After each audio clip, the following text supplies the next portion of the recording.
All right, ready. Shalom. Shalom. Like to say, call on Yamla, Yahweh, Ba'ashem, Yahushua, Ba'ashem, HaKadash. Double honor to the apostles of the Ellis Great Millstone. Peace and salutations to the hopeful elect. Shalom. And the title of this video is going to be Modern Women Lack Wisdom. So, as you can see, in a society, you know, in this current present age that we're living in, you know, you have it to where feminism is a thing that Esau has used, you know, upon not only the nation of our people, but he's even doing it to his own people as well as the other nations. You know, scriptures talk about how the nations have drunken of the wine of Babylon, right? Fornication. Exactly. And going into Revelation, you know. And the thing is that, like, you have it to where you got all type of other nations are starting to pretty much look after the ways of Babylon, realizing, like, you know, all the wickedness that goes on over here, the amount of wicked shit that, you know, is pretty much being pushed on in this country, you know, and they see it through their films, they see it through the music, you know. When you listen to the music, you watch the music videos, you see all the wickedness being pushed out, the wickedness is glorified in this, you know, present day and age, you know. So there's a lot of witchcraft going on, and that's because the so-called white man Esau is the one that's responsible for it, you know. And even just all the legislations that he be pushing in society too, you know, starting with the whole the feminism, right? There's a thing where women started voting like in the early 1900s, and then eventually it led to them being able to work, you know, and eventually even work in certain jobs, you know, that men do, you know. Then it got to a point where women could have a voice, and then, you know, just shit from there, and it just started getting worse from there ever since. You know, now you have it to where women could, you know, they could drive. They don't need a man. They don't need to rely on a man for anything. And that's pretty much the main thing for a man, is to be a provider of the family. It's not to be a type of person that's just to, you know, be equal with a woman, because the thing is that a man and a woman are two different genders, you know. They're not pretty much on the same playing field. They're not on the same level, you know. And that's the order that it mentions in the New Testament. If they had wisdom, they will understand that. You got Job 39? Yeah, this is Job 39 and 17. It reads, because the Most High... Start at verse. Okay, Khan, this is Job 39 and 14. Which leaveth her eggs in the earth, and warmeth them in dust. That's basically comparing them to an ostrich, you know? Continue. And forgetteth that the foot may crush them, or that the wild beast may break them. Exactly, showing that they're careless of their young ones. That's why you see a lot of them, like, just like an ostrich. They will leave their kids out there in the train station. They'll leave them, some of them even in the garbage. And, you know, that's something that you expect when it's coming to the so-called, you know, Black, Hispanic, Native American woman, you know, of our nation, especially in America over here. Because it's like they're taught to be very relentless and heartless towards their young ones.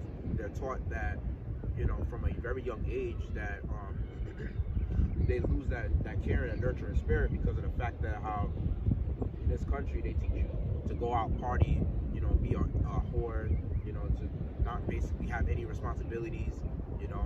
They teach them about this whole Planned Parenthood shit, you know, pretty much how to divorce your children, you know, how to divorce a man, and, you know, pretty much how to abort your children. That's what they teach.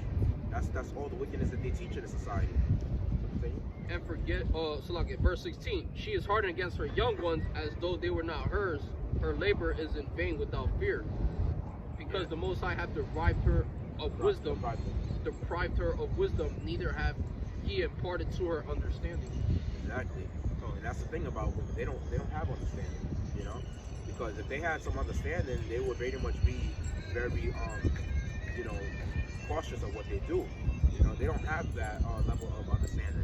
It's like a kid. When a kid gets mad, you think a kid gonna care about the shit that he do? You know, when he gets upset, he gonna do it just to get upset and do it.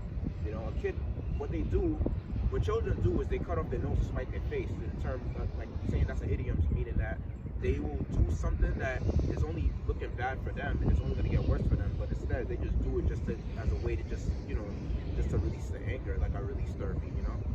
And honestly speaking, that's what a lot of you women are. You're nothing but overgrown fucking kids, you know? It's the same thing, like how women are so fucking stupid. They don't understand how they can fuck you over, you know, and just realize that it looks bad on them. And at the same time, they just do it just because they tight, you know? They do it just because they're mad. And the thing is that it really goes to show you how stupid a lot of you women are. But bring out in the book of Proverbs, 9 and 13. Yeah, foolish and clamorous. This is Proverbs 9 and 13. A foolish woman is clamorous. She is simple and knoweth nothing. Exactly, and that goes to show you how stupid they are. And this is modern women. Modern women referring to women that feel like they can work a 9-to-5 job, feel like they're equal to a man, that feel like they're above a man or so. That's what I'm talking about. Women that have the same, equal rights that Esau has given you, the serpent.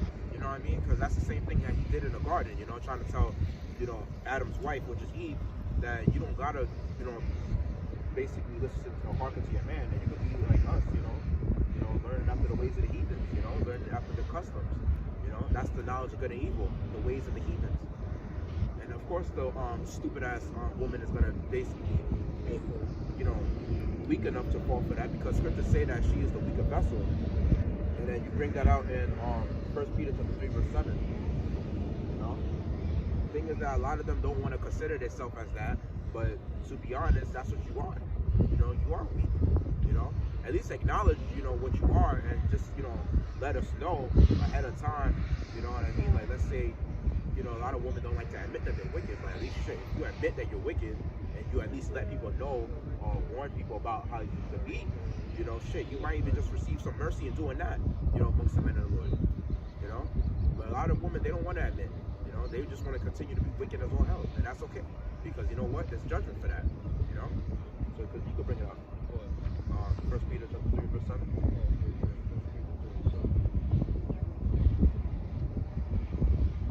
It reads, likewise, ye husbands, this is 1 Peter chapter 3, verse 7. Likewise, ye husbands, dwell with them according to knowledge, giving honor unto the wife, as unto the weaker vessel, and as being hearers together of the grace of life, that your prayers be not hindered. Right. Yeah. And then that's the thing, when it's coming to when it's coming to women, it's like, they are the weaker vessel, because they're more likely to be, tempted, as compared to men, And the thing is that even us as men, compared to Yahweh Shai, we pretty much, we was weak ourselves at one point, because scripture said that how, we fell, at one point, we fell into temptation. And the thing is that when it's coming to women fall into temptations even more than men, because women, it's like, since they're the weaker vessel, it goes into like feminine is going to like fee and bina, like, in the etymology, which is fee is faith, and min goes to minus the faith, you know what I mean? So that's a minor, like less. Yeah, exactly. That's another good one. So they have minor faith, or they have like, probably no faith at all, and that's the reason why as men we're supposed to be like an embodiment, an example of what it's like to be faithful, because men are more likely to have higher levels of faith than women. Women have to see it to believe it, because they're more carnal than men, and honestly speaking, at this point, when it's coming to something like women, it's like, they have to see what you have already on the spot to see that if they can trust you, like, what you call it, in a relationship or so. They want to see that you have like certain assets. They want to see that you have like certain things going on well for your life. But the thing about when it's coming to like some woman that, let's say, if they were really that sincere and righteous, that they will really try to work with you to get you up to that level and build with you, that's a real wife right there. And a lot of women are not like that. You're more likely to be able to find women like that in a third world country, or maybe some second world countries, especially anywhere outside of America. But usually in America, it's hard to find that, because majority of these women, these modern women, they want to deal with a man. They want to deal with a man that's like, on a level of 6 figures, 6 feet tall, basically got his finances up there, got a house, got a car. The man has to be at least 6 feet and above. Yeah. Like I said, I forgot one of these bitches that sing the song like "Rich Nigga Ain't Figure to My Type." That's the type of I think that's that bitch Saweetie, if I'm not mistaken. But oh yeah, he has a lot of money too. That's basically what they want. Yeah. And the thing is that they don't understand. This truth is the real money right here, because like the thing about money right now, money could collapse. Like the dollar's gonna collapse, right? We're in the midst of the BRICS nations basically making an alliance to basically build up their currency against the U.S. dollar. So of course, it's gonna be a point in time where the dollar's gonna collapse, and when the MOTB is implemented, now what you're gonna do at that time when the CHIP is gonna be enforced, You know, of course, majority of women gonna take it. That's why majority of the 2/3 is women. It's like 10 minutes, right? Yeah. Oh, that's fair. Yeah. Oh. So yeah. So basically, that's what you're gonna have to look forward to. You know, is pretty much like a bit of destruction. And That's good to you. just bring out what you call it. First Timothy chapter 5. Wait, actually Job chapter 2 verse 7 to 10. And this is basically the mindset of a lot of women nowadays, just like Job's wife. You know, they have that mentality where if things are not going well, you know, they don't feel like serving the Lord. You know, and the thing about a lot of women out there trying to basically be, you know, trying to convince you to go to church and stuff like that, it's really so stupid, to be honest. You know, that how wicked that some of these pastor pork chops are, to where they use the stupid ass women to try to, like, you know, to get men to come to church, because they realize that they're losing out on a lot of numbers in church, and that's what they want to build. That's why they're so willing to have a sodomite in the church, in their congregation, you know, because they know them sodomites can making money, you know, and they're also willing to basically have a lot of, you know, because mostly who's going to be in church is a stupid woman, because, you know, this whole feminism, they don't talk shit about the woman, they don't get on the woman the same way the brothers in this truth do, and even false Israelite camps, they don't get on women, but who really gets on them is the men that follow after the great millstone and like-minded doctrine, because the thing is that we don't rely on no 501c3 charter, we don't rely on, you know, people to fund us and things of that nature. Everything's through the Spirit. This is Job chapter 2 verse, and I'll start at 7. Yeah. Okay, Con, it reads, So when Satan forth from the presence of the Lord, and smote Job with sore boils from the sole of his foot unto his crown, and he took him a potsherd to scrape himself withal, and he sat down among the ashes. Then said his wife unto him, Dost thou still retain thine integrity? Curse God, curse the Most High, and die. Yeah, and that's basically what she said, you know, because it's like, you know, the thing is that she just allowed Satan to get to her head, you know, and that goes to show you how weak they are, you know. But as you know, to a man is going to basically stand his ground, because he's considered to be like the stronger vessel in the relationship. That's why in the order it's Yahweh over Yahweh Shai, and then the man over the woman, and then the children come after. And basically, the woman is supposed to be like, let's say, taking care of the children after the man's image. She's basically supposed to be an extension of that man's image. That's why when he puts his seed in her, she's supposed to basically be that soil that brings forth her seed, bring forth the man's seed. You know what I mean? So yeah. But he said unto her, Thou speakest as one of the foolish women speaketh. What shall we receive good at the hand of the Most High? And shall we not receive evil? And all this did not Job sin with his lips. Yeah. And that's the knowledge of a lot of people in the world too. People think that just like how Job's wife be thinking, you know. They feel like when things are going bad in their life, they don't want to serve the Most High, but you have to serve. I mean, shit, like, at the end of the day, he comforts you with the truth. That's the therapy that you get. You know, in this world, you don't get no really comfort. You know, our women are so fucked up. They're not even our comfort. You know, at one point, I'll say in the 1900s or so, things of that nature, when they had some sort of knowledge of being nurturing, yeah, they were a little bit confident to a man. You know, even though they probably had their little ups and downs here and there, you could still like deal with it. But now these bitches nowadays, you can't deal with that shit. And that's the reason why we have Sophia, which is our wisdom, to be our comfort. Like Wisdom of Solomon says, he refers to wisdom as a woman, and that's what wisdom is, a righteous woman that can never fail you. So you can bring up 1 Timothy chapter 5. 1 Timothy 5. And you can start at verse 10. It reads, Well reported of for good works, if she have brought up children, if she have lodged strangers, if she have washed the saints' feet. So yeah, just always make sure, like, continue, but just always make sure that you start off with 1 Timothy 5, verse 10. But just continue. Yeah, it reads, if she have washed the saints' feet, if she have relieved the afflicted, if she have diligently followed every good work. So that, yeah, that's 1 Timothy 5 and 10. Salakia. But the younger widows refuse, verse 11, but the younger widows refuse, for when they have begun to wax wanton against Hamashiach, they will marry, having damnation, because they have cast off their first faith. Yeah, and that first faith is going towards their first husband, because like, you know, there's a thing in I believe it's Jeremiah the 3rd chapter, going into verse 1, talking about how like that land, you know, is going to be pretty much greatly polluted. Yeah, if she basically puts off, you know, her, let's say if a man cuts her off and divorces divorces her, or if she ends up cheating on her man, with somebody else. Basically, scriptures say that she's going to be polluted just with one man committing adultery with. How much more if she was to be with hundreds of thousands of men like these women do now? Yeah. Continue. Where we're at? Okay, yeah. 11. Verse 13. And withal they learned to be idle, wandering about from house to house, and not only idle, but tattlers also, and busybodies, speaking things which they ought not. Continue. I would therefore that the younger woman marry, bear children, guide the house, give none occasion to the adversary to speak reproachfully. For some are already turned aside after Satan. So yeah, right. That's And what's that scripture? Is it on verse 5 where it says that sheep liveth in pleasure? She's dead while she's married. Oh yeah, verse 6. Look at verse 6. Yeah, you can look at it. Yeah. Oh, okay. This is 1 Timothy 5 and 6.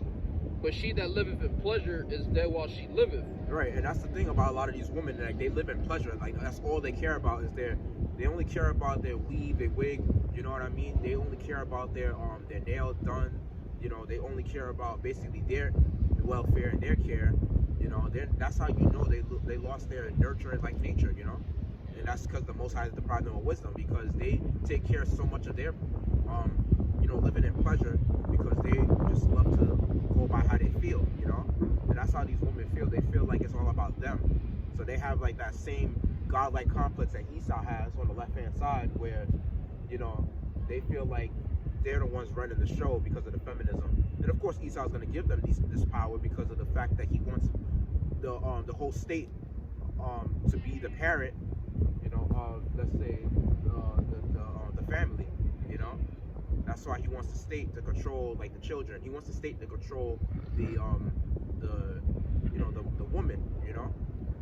So now the father basically, he's gonna leave, and he realizes that his house collapsed on him, in terms of like a mental breakdown of, let's say, there's no order.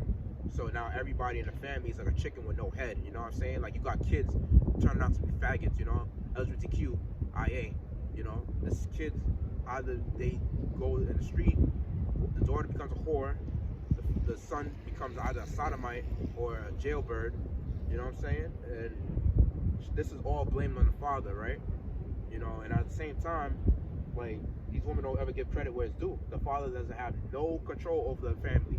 And even if the father is there, they don't give credit to the men. Exactly. Even if the father is there, sometimes he still gotta take it easy on how he gotta lay down his order, because a lot of men nowadays, like, the reason why stupid ass women, these modern women, looking like damn they're fucking like they hit the wall, looking like Michelin the tire man, they over here trying to say like, where have all the good men gone? Well, they left because of the type of women that they dealt with.